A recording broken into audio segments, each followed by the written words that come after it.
할렐루야. 사랑하는 성도 여러분, 반갑습니다. 우리 아시안 세미나리 오브 리더십 대구에 오신 것을 환영합니다. 이제 봄이 다갔습니다. 이제 여름이 시작된 것 같습니다. 장미의 계절 5월. 정말로 가는 곳마다 장미가 곳곳에 만발되어 있는데, 이 장미처럼 우리의 인생에 정말로 활짝 핀 여러분들의 인생에 놀라운 하나님의 은혜가 있기를 간절히 원합니다. 오늘은 특별히 야외에서 여러분 성경 공부를 하도록 하겠습니다. 이곳은 거룩한 빛 비전교회의 마당입니다. 그리고 WMTC 선교센터가 있는 곳이 바로 이곳에 있습니다. 자, 이곳에서 여러분들과 함께 성경 공부를 할 텐데, 오늘은 이제 하나님의 구원 이야기를 할 것입니다. 어렵지도 않지만은 또 쉽지도 않은 하나님의 구원에 관한 이야기, 모세오경 전체를 가지고 성경 공부를 우리가 하게 될 텐데, 차근차근 따라오시기 바라겠습니다. 자, 그러면 하나님의 구속 계획은 숨겨진 비밀입니다. 자, 첫 번째 제목이 하나님의 구속 계획은 숨겨진 비밀입니다.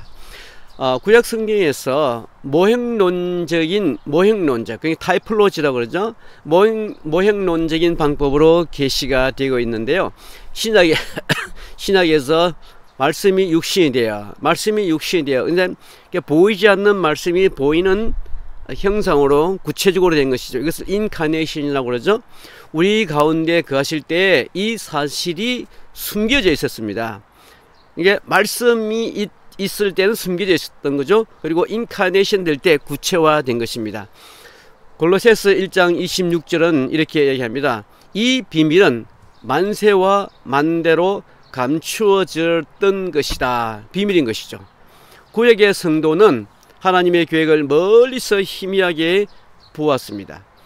그런데 신약의 성도는 요한 1서의 증거처럼 확실히 알고 이해를 했죠.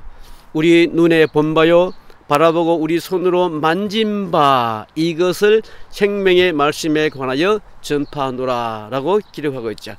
구약의 약속이 구체적으로 이루어진 성육신 하신 예수님을 그들은 이제 신약에서 직접 보았던 것이죠. 말씀이 그대로 성취가 되었다는 것을 알 수가 있습니다. 사도 바울도 에베소서 3장 9절에서 증거했습니다. 위에서 설명한 바와 같이 구약과 신약은 하나님 안에 감추었던 이 비밀의 경륜에 대한 하나님의 말씀을 우리에게 전하는 것입니다. 에베소서에서도 기록하고 있죠. 영원부터 만물을 창조하신 하나님 안에 감추어졌던 비밀의 경륜이 어떠한 것을 드러내려 하심이라. 성경은 창세기부터 요한계시록까지 하나님의 구속사를 기록한 책입니다. 따라서 구속사적인 관점에서 성경을 읽는 것은 너무나 당연하고 확실히 우리가 받아들여야 합니다. 구속사적 관점에서 책을 읽는 것은 확실히 하나님 중심적이고 성경적이라는 사실을 우리가 이해할 수가 있습니다. 성경은 하나님 안에 감추었던 이 비밀의 경륜을 우리에게 계시하고 계시기 때문에 우리가 성도는 성경 읽기와 성경 공부를 통해서 하나님께서 나에게 하신 일을 깨닫고 사랑과 은혜를 느낄 수가 있게 되는 것입니다. 나를 위하여 이 모든 일을 행하신 하나님 말씀을 듣고 하나님 경외하기를 배워야 하는 것입니다. 바로 이 비밀의 핵심은 예수 그리스도이십니다. 그렇죠?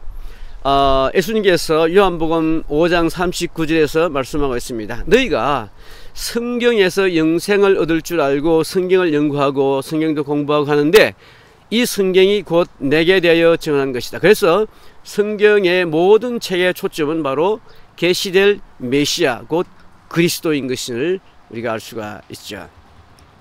이 감춰진 비밀의 경륜을 우리가 찾기 위해서는 구속사적 관점에서 성경을 읽어야 한다는 것입니다. 하나님이 친히 이 비밀의 이 경륜을 이루시기 위해서, 곧 그가 세우신 계획을 이루기 위해서, 그죠? 바로 하나님이 친히 이 비밀의 경륜을 이루시기 위해서, 그가 곧 세우신 계획을 이루시기 위해서 바로 시작인 알파에서 오메가까지 창세기 1장에서부터 계시록 22장까지 하나님 자신이 이 계획을 진행하고 성취하신다는 것을 우리가 알 수가 있는 것입니다. 예레미야 33장 2절 너무나 잘 아시죠? 이를 행하시는 여호와, 그것을 만들어서 성취하시는 여호와, 그의 이름을 여호와라 하는 이가 이같이 이르시나. 그러니까 모든 일을 계획하시고 성취하시는 이가 바로 하나님인 사실을 우리가 알 수가 있습니다. 이것이 구속의 역사인 것이죠. 신약 성경에도 부활하신 예수님께서 11사도에게 나타나셔서 그들에게 말씀을 하고 계십니다. 내가 너희와 함께 있을 때 너희에게 말한 바 곧 모세의 율법에 나를 가리켜 기록된 모든 것이 이루어져야 하리라. 예, 그런 다음에 그분은 그들의 성경을 이해할 수 있도록 마음의 문을 여셨습니다. 모세를 믿었더라면 또 나를 믿었으리라. 그렇죠? 모세를 네가 믿었다면 너희들은 나를 믿어. 왜냐하면 모세가 나를 위해서 나에 대해서 기록했기 때문이죠. 이것은 그가 내게 대해서 기록하였습니다. 누가복음 24장 44절 잘 아시죠? 자, 여기에서는 좀 더 구체적으로 기록을 하고 있습니다. 내가 너희와 함께 있을 때 너희에게 말한 바 곧 모세의 율법 구약이죠. 선지자의 글 구약이죠. 그 다음에 시편 구약이죠. 이 구약에서 나를 가리켜 기록된 모든 것이 다 이루어져야 하리라 한 말이 바로 이 말이라는 것이죠. 여기서 말한 모세 율법이나 선지자의 그 시편은 다 구약 전체를 가리키는 것입니다. 예수님은 구약 성경에 기록된 자신에 관한 내용을 목격하고 계신 것입니다. 우리는 예수님이 사용하신 이 방법, 곧 구속사적 관점에서 성경을 읽는 방법을 우리도 사용해야 된다는 것입니다. 성경을 건물로 보면 66층짜리 건물로 생각하시면 됩니다. 그러니까 하나의 책인데 66챕터로 되어 있다고 생각을 하시면 되겠습니다. 높은 건물에 뼈대가 필요한 것처럼 성도도 이 성경도 뼈대가 필요한 것이죠. 그 뼈대가 바로 뭐냐면 우리는 그것을 구속사라고 하는 겁니다. 이 뼈대를 잘 세워야 되는 거죠. 여기에 성경의 일관성이 있고 성경의 통일성과 진보성이 있는 것입니다. 그것이 성서가 결국 주장하는 방식이죠. 신자들이 이 뼈대를 세워야만 그들의 믿음이 강하고 견고해질 수가 있는 것입니다. 사실 현대인들은 부분적인 성경 지식을 처리하고 있습니다. 성경 전체의 내용이나 이러한 내용이 구속사적 맥락에서 갖는 의미에 대해서는 많이 알지 못하는 것 같습니다. 자, 성경을 연구하는 방법에 두 가지가 있습니다. 여러분들 잘 아시는 것처럼 연역적인 방법도 있고 또 귀납법적인 방법이 있죠. 연역적 방법이라고 하는 것은 그러니까 망원경식 성경 연구 방법입니다. 그러니까 전체를 하나의 통으로 숲으로 보는 것이죠. 그 다음에 이 귀납법적이라고 하는 것은 현미경식 분석법입니다. 그래서 인덕티브라고 그러죠. 그래서 성경에서 길을 잃지 않으려면 먼저 망원경으로 전체를 훑어보고 윤곽을 파악하는 것이 중요합니다. 그리고 현미경으로 부분을 분석해서 좋은 결과를 얻을 수 있는 거죠. 즉 먼저 성경 전체의 주제, 또 구약의 주제, 신약의 주제, 그죠? 이에 대해서 먼저 아이디어를 우리가 얻고 성경 전체를 바탕으로 창세기 주제와 내용은 무엇이고 또 마태복음의 주제와 내용은 무엇인지 개론을 파악하는 것이 굉장히 중요합니다. 그래서 이 방법을 통해서 우리가 계시록까지 출애굽, 레위기, 민수기 등의 주제와 내용을 공부하게 될 것입니다. 또한 이 책들 사이에 또 관계가 중요하죠. 책과 책 사이의 관계, 그리고 하나님의 구원 계획이 어떻게 일관되게 진행되는지 이것도 우리가 파악을 해야 됩니다. 우리에게 필요한 것은 이 구속사적 관점처럼 성경을 공부하는 것이죠. 인간의 구원 역사의 큰 설계도 안에서 성경을 연구할 수 있다면 그 본질을 우리가 좀 더 잘 이해할 수 있게 될 것입니다. 그러나 사실 우리의 성경 공부는 너무나 국지적이고 그저 부분적으로 우리가 공부를 많이 했어요. 이제부터 성경 창세기부터 요한계시록까지 성경 전체에 걸쳐 하나님의 구원 계획을 여러분과 함께 공부하기를 원하는 것입니다. 오늘이 바로 그 첫 번째 시간이 되는 것이죠. 이제 창세기 구속 이야기, 제가 다른 이름을 한번 붙여봤는데요. 창세기뿐만 아니라 성경 전체를 하나님의 위기경영이라는 제목을 붙여봤습니다. 제가 이 하나님의 위기경영이라는 제목으로 이제 책을 한 권 다 지금 이게 써놨는데요. 언젠가 출판을 하게 될 것입니다. 자, 먼저 창세기를 소개를 해드리도록 하겠습니다. 자, 성경의 첫 책이죠. 예, 첫 번째 책이 창세기고 성경의 시작과 기본적인 의미가 창세기에 기록이 되어 있으므로 창세기를 성경의 출발점이라고 할 수가 있습니다. 우주의 기원, 그 다음에 인류, 원죄, 복음은 다 모두 구속사입니다. 그러므로 창세기를 알지 못하거나 부적절하게 우리가 공부하면 성경을 점차적으로 오해하게 될 것이에요. 이것이 바로 창세기를 더 깊이 연구하는 이유가 되겠습니다. 자, 유대교 성경을 타나크라고 합니다. 타나크. 유대교의 경전으로 기독교의 구약 성경에 해당이 됩니다. 경전의 이름인 타나크는 성경을 구성하는 세 분류인 토라, 네비임, 케투빔, 뭘 이렇게 늘려서 쓴 그런 형태라고 볼 수가 있죠. 맨 앞 글자를 따서 케투빔 이렇게 이름을 붙인 것입니다. 모세는 창세기의 저자죠. 그리고 최초의 독자는 이집트에서 탈출한 이스라엘 백성입니다. 창세기는 창조의 시작부터 출애굽 때까지 기록을 나타내고 있죠. 하나님은 이스라엘 백성을 애굽에서 구원하신 분입니다. 아브라함과 이삭과 야곱과 언약을 맺으신 하나님이시죠. 이것은 모두 창세기를 처음 읽는 사람들이 하나님의 백성에 대한 하나님의 뜻이 무엇인지 알기 위한 기록이라고 볼 수가 있습니다.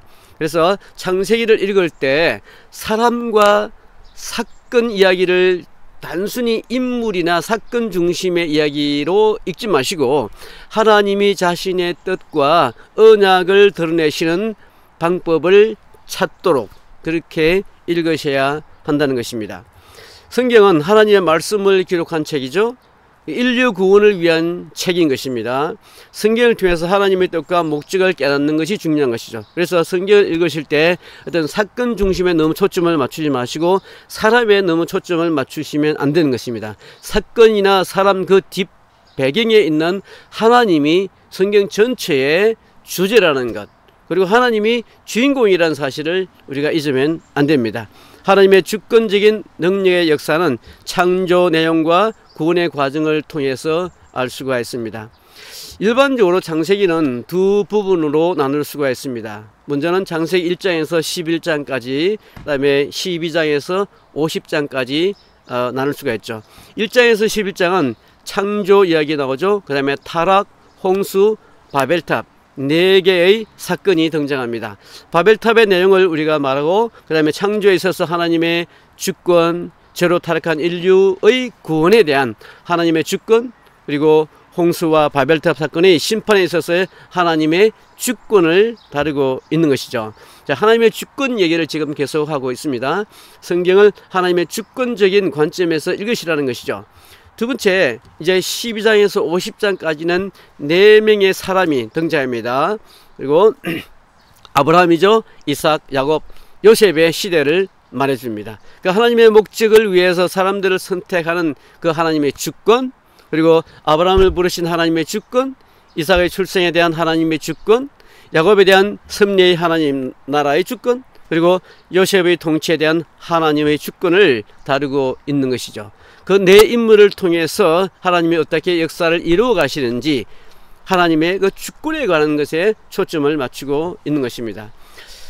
먼저 창세기 1, 2장에서 하나님께서 태초에 하신 일을 아는 것이 중요하죠. 하나님께서 천지를 창조하실 때 초점은 인간에게 맞추어져 있다는 것입니다. 하나님은 인류를 위해 만물을 창조하셨습니다. 인간을 당신의 형상대로 창조하심을 통해서 인간과 관계를 맺기를 원하셨던 것이죠. 두 번째는 창세기 3장에서 11장입니다. 인류가 하나님께서 어떻게 반응하는지 주목하는 것이 중요하죠. 사탄의 유혹으로 인간은 하나님께서 금하신 열매를 먹음으로써 반역죄를 지었습니다. 인류는 죄로 인해서 대홍수를 가져왔고 또 인간은 하늘에 닿도록 바벨탑을 쌓아 하나님 시험 되기 위한 다시 반역죄를 저지른 이런 반역의 역사가 되풀이되고 있습니다. 자, 세 번째, 창세기 12장에서 50장에서 이러한 불순종에도 불구하고 하나님께서 사람을 어떻게 대하시는지 아는 것이 중요하죠. 인류가 자신들의 영광을 위해서 바벨탑을 쌓았을 때 하나님은 그들의 언어를 혼잡하게 하시고 그들을 온 땅에 흩으시고, 그리고 아브라함을 불러 하나님의 나라와 언약을 세우셨습니다. 자, 하나님은 이 사탄을 정복할 수 있도록 도우심으로써 여자의 후손을 주셨는데, 이것을 우리는 원시복음 또는 원복음이라고 합니다. 이것은 구원에 관한 하나님의 언약이죠.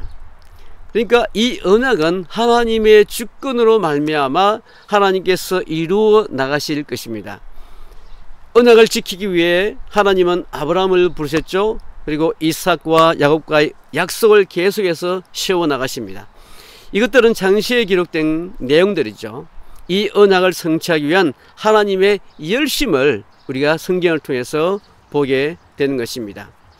창세기에 보면 in the beginning 이라는 말 있죠. in the beginning, 이 시간의 시작을 의미합니다. 이것은 하나님이 시간의 창조주시고 역사를 소유하신 분이라는 것을 우리가 알 수 있습니다. 하나님은 우주 역사의 주관자이고 또 모든 역사는 하나님의 섭리와 통치의 역사이고, 기독교는 하나님의 절대적인 주권과 역사관을 처음부터 끝까지 받아들이고 인정합니다. 그래서 역사는 저절로 진행된 것이 아니라 하나님의 구속 능력을 통한 온 인류의 구원을 향한 하나님의 영향을 받게 되는 것입니다. 창세기는 단순한 인물과 사건의 책이 아니라 앞에서도 말씀드렸죠. 인류에 대한 하나님의 구속과 구원을 반영한 것입니다. 성경은 창조의 신비를 풀기 위한 과학적인 책이 아니라는 것입니다. 온 인류의 구원을 위한 하나님의 계획서입니다. 바로 블루프린트라고 하죠. 그러니까 성경을 우리가 어떤 사회과학적인 방법이라든지 정치적 관점이라든지 또 윤리와 도덕적인 관점의 성경을 접근하시면 안 된다는 것입니다. 하늘과 땅이 어떻게 창조되는지 관심을 두는 것 또한 중요합니다. 그리고 창세기의 목적에 대한 이해를 발전시키는 것도 또한 중요하죠. 창세기 1장 14절에 보면 하나님이 이르시되 하늘의 궁창에 광명체들이 있어 낮과 밤을 주관하게 하고 그것들로 징조와 계절과 날과 해를 이루게 하라고 했는데, 이게 보면 징조라는 말에 오터라는 단어와 계절에 모에드라는 단어가 사용되어 있습니다. 이 징조라는 오터라고 하는 것을 고대 히브리식으로 이것을 풀이해 보면 징조라는 것은 이 징조는 바로 뭐냐면 예수님께서 십자가에 못 박히시는 것, 이런 형상을 하고 있는 단어가 오터라는 단어입니다. 이게 십자가에 못 박히고 죽는 우리의 구속을 이루시는 이것이 바로 하나의 징조가 되고, 그 다음에 계절이라고 지금 우리 한글에 기록이 되어 있고, 또 영어 성경에는 시즌이라고 기록되어 있는데 히브리 성경에는 모에드라고 되어 있습니다. 바로 이 모에드의 의미는 뭐냐면 appointed time, 이게 약속된 시간. 이 말은 곧 하나님께서 이미 정해진 하나님의 시간표라는 것이죠. 그 하나님의 시간표에 따라서 하나님은 일하고 계신다는 것입니다. 2장에서 반복되는 하나님의 말씀은 하나님이 가라사대 있었다, 하나님 보시기에 좋았더라, 이런 단어들이 반복해서 등장하게 되는데, 이것은 바로 선언입니다. 하나님이 말씀하셨다는 하는 것은 이 하나님의 생각 혹은 계획, 뜻, 목적을 말하죠. 그래서 이것은 하늘과 땅이 하나님의 주권적인 뜻과 목적에 의해 창조되었음을 의미하는 것입니다. 있었다라고 하는 것은 하나님의 명령의 직접적인 결과이죠. 하나님 나라의 특성과 질서를 이렇게 더 잘 이해하는 방법이 되겠습니다. 창세기 2장 1절에도 말씀을 보세요. 하늘과 땅이 이루니라, 이렇게 기록되어 있죠. 하나님의 모든 창조의 완성입니다. 하나님은 만물을 흠없이 견고하게 창조하시고 온전하게 창조하셨죠. 그리고 일곱째 날에는 안식하시고 거룩하고 복된 날로 삼으셨습니다. 자, 안식일은 하나님이 피곤해서 쉬는 것이 아니라는 거예요. 모든 일을 마치고 쉬는 날이었습니다. 하나님의 창조물은 모든 창조물에 대한 그분의 왕권과 그리고 권위를 반영하는 것입니다. 안식일에 대한 하나님의 의도는 그분의 모든 피조물이 흠없고 질서있고 조화롭고 평화로운 삶을 살도록 하는 것이 바로 하나님의 의도죠. 하나님의 안식일은 하나님이 천지를 창조하신 때부터 이미 있었습니다. 자, 우리가 첫째 우리가 생각해 봐야 될 것이 뭐냐 하면, 하나님의 안식일은 그분이 하신 일에 대한 그분의 자신의 만족을 반영한 것입니다. 성경은 하나님이 보시기에 좋았더라 라고 기록하고 있죠. 하나님께서 자신이 하신 일에 만족하지 않으셨다면 안식일에 시작한 일을 끝내지 않으실 것입니다. 자, 둘째는 하나님의 안식일은 모든 피조물이 본보기로 따라야 할 것입니다. 자, 인류도 안식일에 들어가 안식 가운데 하나님과 연합해야 합니다. 그래서 하나님은 인류에게 당신이 하신 것처럼 6일 동안 일하고 7일째는 쉬라고 명령하셨습니다. 안식일을 지키는 자는 이미 하나님과 함께 안식에 들어간 자들입니다. 피곤해서 쉬는 정도가 아니라는 것이죠. 세 번째는 하나님의 안식일은 하나님의 백성이 미래에 그리스도 안에서, 예수 안에서 영원히 안식을 누릴 것이라고 하는 확신을 갖게 하는, 또 어떻게 갖게 되는지 보여주는 하나의 좋은 예가 되는 것입니다. 우리가 서반야 3장 17절 아마 다 기억을 하실 텐데요. 너희 하나님 여호와가 너희 가운데 계시니 그는 구원을 베푸실 전능자시라. 그죠? 그가 너로 말미암아 기쁨을 이기지 못하시며 너를 잠잠히 사랑하시며 너로 말미암아 즐거이 부리며 기뻐하시리라. 네, 믿음을 가진 그리스도인들은 이미 하나님의 왕국의 일부가 되는 축복에 들어갔습니다. 이것이 바로 안식인 것입니다. 안식일은 장차 완성되겠지만은 믿음으로 말미암아 그리스도인들은 지금도 이 안식을 누릴 수가 있는 것이죠. Already but not yet. 예, 이미 안식에 들어왔지만 아직 완전한 안식은 아니라는 것을 우리가 알 수가 있죠. 자, 오늘은 여기까지 하고 또 다음 시간에 세 번째 시간을 공부하도록 하겠습니다. 수고하셨습니다.